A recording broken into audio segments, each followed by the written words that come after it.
Hope അഥവാ പ്രതീക്ഷ, optimism അഥവാ ശുഭാപ്തി വിശ്വാസം, ഇത് രണ്ടും ഒന്നല്ലേ? എന്നാൽ അല്ല. എന്താണ് hope? Hope is believing that something will get better even if things looks uncertain. കാര്യങ്ങളൊക്കെ അനിശ്ചിതത്വത്തിലാണെങ്കിലും എന്തെങ്കിലുമൊക്കെ മെച്ചപ്പെടാൻ സാധ്യതയുണ്ടെന്ന് വിശ്വസിക്കുന്നതിനെയാണ് പ്രതീക്ഷ എന്ന് പറയുന്നത്. എന്നാൽ ഓപ്റ്റിമിസമോ? Optimism is simply expecting that everything will be fine no matter what.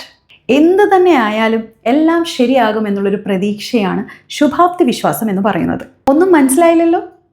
For example, ഒരു വ്യക്തി ഒരു മല കയറുകയാണെന്നിരിക്കെ പ്രതീക്ഷ എന്തായിരിക്കും? എന്തായാലും ഒരു വഴി കാണും അങ്ങോട്ട്, എന്തു തന്നെ ആയാലും നമ്മളത് കണ്ടുപിടിക്കണം. എന്നാൽ ശുഭാപ്തി വിശ്വാസമോ? എന്തൊക്കെ വന്നാലും എല്ലാം ശരിയാകും, അത്ര തന്നെ. Optimism is great, but blind optimism can make you ignore challenges. ശുഭാപ്തി വിശ്വാസം മികച്ചതാണ്, പക്ഷേ അന്ധമായ ശുഭാപ്തി വിശ്വാസം വെല്ലുവിളികളെ അവഗണിക്കുവാൻ നമ്മളെ പ്രേരിപ്പിക്കും.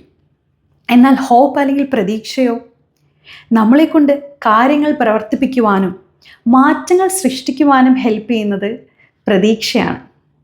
So, do you need a hopeful mindset and a healthy lifestyle? DM me for online consultation, personalized diet planning, and psychological counseling. Thank you.